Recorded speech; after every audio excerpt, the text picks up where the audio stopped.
Pada tahun 1973, seorang ilmuwan Tiongkok bernama Yuan Longping membudidayakan padi hibrida Indica pertama di dunia. Setelah beberapa dekade pengembangan dan peningkatan, hasil beras super telah meningkat dari lebih dari 200 kg per hektar menjadi 1.100 kg. Data ini berasal dari tahun 2023. Beras super adalah istilah umum yang digunakan untuk menyebut beras yang memiliki kualitas yang lebih baik dibandingkan dengan beras biasa. Padi hibrida varietas Indica seringkali menghasilkan beras super karena memiliki produktivitas yang tinggi dan kualitas butiran yang baik. Namun, Cina tidak hanya menggunakan teknologi beras super ini saja, melainkan telah mempromosikannya ke negara-negara Afrika yang lebih miskin dan terbelakang untuk membantu lebih banyak orang keluar dari kelaparan. Di Burundi, sebuah negara di Afrika Tengah, hampir 70 ahli pertanian Cina bekerja sama dengan petani lokal untuk menanam padi super ini. Setelah 12 tahun upaya yang tak henti-hentinya, mereka berhasil meningkatkan produksi beras Burundi dari 3 ton menjadi 10 ton per hektar. Sekedar info, 1 ton setara 1.000 kg, mencetak rekor produksi beras tertinggi dalam sejarah Afrika. Yang lebih penting lagi, beras super ini juga telah mengangkat sekitar 300.000 penduduk Burundi keluar dari kelaparan dan kemiskinan. Namun, perbuatan baik Cina tidak dihargai oleh semua orang. Beberapa media telah mengajukan pertanyaan tentang beras super Cina. Mereka percaya bahwa beras hasil rekayasa genetika ini mungkin mengandung racun. Dan penanaman skala besar akan menyebabkan kerusakan lingkungan alam Burundi. Apa yang telah dilakukan Cina terhadap Burundi dalam 12 tahun terakhir?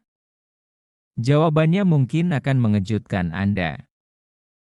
Pada tahun 2023, Burundi menduduki peringkat salah satu negara termiskin di dunia. Dengan PDB per kapita hanya sebesar $300 atau setara Rp4.875.735 beda jauh dengan Indonesia yang PDB per kapita mencapai $75 juta atau $4.919 menurut Badan Pusat Statistik Indonesia. Pertanian telah menjadi pilar utama perekonomian nasional Burundi, yang menyumbang lebih dari 40% dari total nilai output. 40% dari total nilai output berarti bahwa sektor pertanian menyumbang 40% dari total nilai produksi atau pendapatan nasional Burundi. Ini menunjukkan bahwa sektor pertanian memiliki peran yang sangat besar dalam perekonomian negara tersebut. Meskipun Burundi memiliki lebih dari 1,3 juta hektar lahan yang cocok untuk pertanian, bayangan kelaparan dan kematian selalu menghantui warganya. 1,3 juta hektar lahan pertanian Burundi sebenarnya masih lebih kecil dari rencana Food Estate Indonesia, menurut BBC, akan dibangun di Papua, Maluku, Kalimantan Barat, Kalimantan Tengah, dan Kalimantan Timur, dengan total luas lahan mencapai 1,7 juta hektar. Statistik menunjukkan bahwa tingkat kemiskinan di Burundi mencapai 70%, dan sekitar 30% wilayahnya menghadapi kekurangan pangan. Kemiskinan dan kelaparan telah mengancam banyak nyawa selama beberapa dekade, dan bahkan 1 dari setiap 5 anak meninggal karena kelaparan atau kekurangan gizi. Meskipun pertanian merupakan pilar utama perekonomian Burundi, petani lokal umumnya bergantung pada metode pertanian tradisional. Kurangnya teknologi dan peralatan pertanian modern menghasilkan output yang tidak efisien dan keuntungan yang kecil. Yang lebih buruk lagi, karena kekurangan dana, banyak petani seringkali tidak mampu membeli benih, pupuk, dan herbisida, yang selanjutnya melemahkan efisiensi penanaman mereka. Meskipun negara-negara Barat telah memberikan bantuan ekonomi dan medis dalam jumlah besar ke Burundi dalam beberapa dekade terakhir, Bantuan ini belum secara mendasar memperbaiki kondisi kehidupan mereka. Dalam situasi ini, bagaimana menerapkan metode penanaman ilmiah agar meningkatnya swasembada pangan? Swasembada pangan artinya bagi yang belum tahu, kemandirian menghasilkan pangan sendiri tanpa impor dari negara lain, di Burundi menjadi sebuah pertanyaan yang sangat mendesak untuk dijawab. Untungnya, sejak tahun 2009, Cina telah mulai memberikan dukungan penanaman pangan ke Burundi.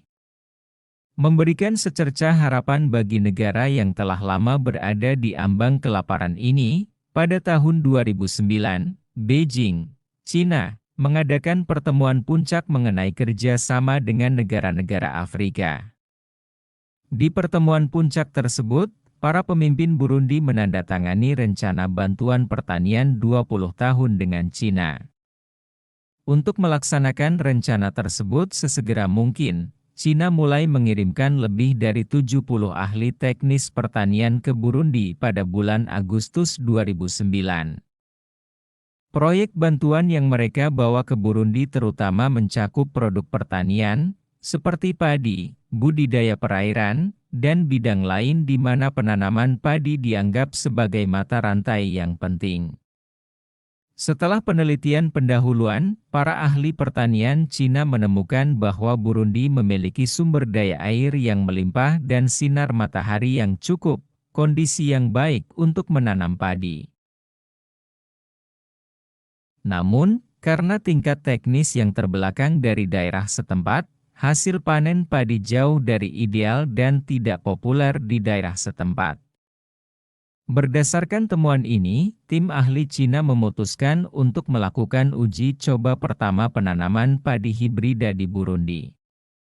Mereka memilih dengan cermat 7 varietas padi hibrida yang berbeda dan mendirikan 12 lahan pertanian besar di beberapa lokasi untuk pengujian. Hasil uji coba penanaman tahap pertama jauh melebihi ekspektasi lokal. Dalam percobaan ini, hasil panen padi hibrida yang dikembangkan oleh Cina mencapai 5 hingga 6 kali lipat dari hasil panen padi hibrida asli. Ini mencetak rekor baru di Afrika, memicu respon yang sangat besar di daerah setempat. Dan banyak petani yang kagum dengan perubahan ajaib tersebut. Pada tahun 2023, total 380 hektar padi super ditanam di 4 lokasi di Burundi, dan total output berhasil melampaui 4.000 ton. Selain itu, para ahli pertanian Cina juga mulai mendirikan lebih dari 1.000 hektar lahan percontohan padi di lebih banyak wilayah dan melatih lebih dari 10.000 teknisi pertanian dan petani lokal melalui pengenalan dan demonstrasi 16 varietas baru di area percontohan. Luas tanaman padi hibrida mencapai 8.950 hektar. Dan hasil panen mencapai 6,2 juta kilogram beras setara dengan 62.000 ton. Beda jauh dengan Indonesia pada 2023 menurut Badan Pusat Statistik Indonesia, luas panen padi diperkirakan sebesar 20 juta hektare dengan produksi padi sekitar 53,63 juta ton gabah kering giling. Jika dikonversikan menjadi beras untuk konsumsi pangan penduduk, produksi beras pada 2023 diperkirakan sebesar 30,90 juta ton. Lanjut ke negara Burundi, beras super 62.000 ton ini hampir membantu lebih dari 300.000 orang keluar dari kelaparan. Untuk mendorong lebih banyak petani Burundi untuk mengabdikan diri pada budidaya padi, pemerintah Cina bersama pemerintah daerah mendirikan dana percontohan produksi padi hibrida. Tujuan utama dari dana ini adalah menyediakan berbagai sumber daya yang dibutuhkan petani untuk menanam padi, termasuk benih, pupuk, herbisida, dan lainnya, serta memberikan dukungan teknis di lapangan dari para ahli. Strategi ini tidak hanya menghasilkan peningkatan panen pada musim berjalan, tetapi juga mempromosikan model pertanian berkelanjutan dengan memungkinkan petani menggunakan pendapatan mereka untuk membayar kembali dana tersebut. Dengan lebih dari 1 dekade produksi beras, bantuan Cina telah mencapai titik tertinggi sepanjang masa. Menurut data dari Kementerian Pertanian Burundi, hasil rata-rata beras negara tersebut per bulan telah mencapai 700 kg pada tahun 2022. Dan hasil panen per bulan di beberapa lahan percobaan mencapai 920 kg, yang merupakan 2 hingga 3 kali lipat dari hasil rata-rata beras lokal untuk kota-kota. Pencapaian ini telah membawa harapan yang belum pernah terjadi sebelumnya di Burundi dan telah mengangkat lebih banyak orang keluar dari kelaparan.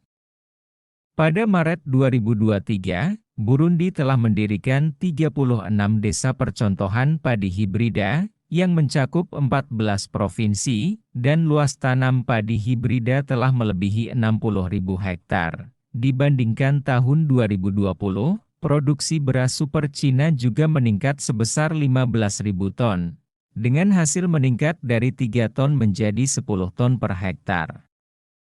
Hal ini tidak hanya memungkinkan banyak keluarga Afrika untuk mengatasi masalah pangan mereka, tetapi mereka juga memperoleh pendapatan dari menjual kelebihan biji-bijian yang secara signifikan meningkatkan standar hidup mereka. Meskipun banyak keluarga di Burundi belum sepenuhnya mencapai swasembada pangan, menurut kemajuan saat ini, diharapkan dalam 3 tahun ke depan tingkat hibridisasi padi di Burundi akan mencapai 70%, yang pada dasarnya akan mencapai swasembada pangan untuk seluruh negara. Diharapkan pada tahun 2029, luas tanam padi hibrida di Burundi akan diperluas menjadi 100.000 hektar, sehingga kelaparan dan kemiskinan tidak akan menjadi masalah di negara ini. Pada kenyataannya, padi adalah salah satu tanaman pangan utama di dunia, dan sekitar 60% populasi global bergantung padanya. Namun, teknologi padi hibrida yang dikembangkan oleh Cina telah diadopsi dan diterapkan oleh lebih dari 20 negara di Afrika. Dari Burundi hingga Madagaskar, teknologi ini telah membantu negara-negara Afrika menghasilkan hasil panen yang lebih tinggi dan mengatasi masalah kelaparan.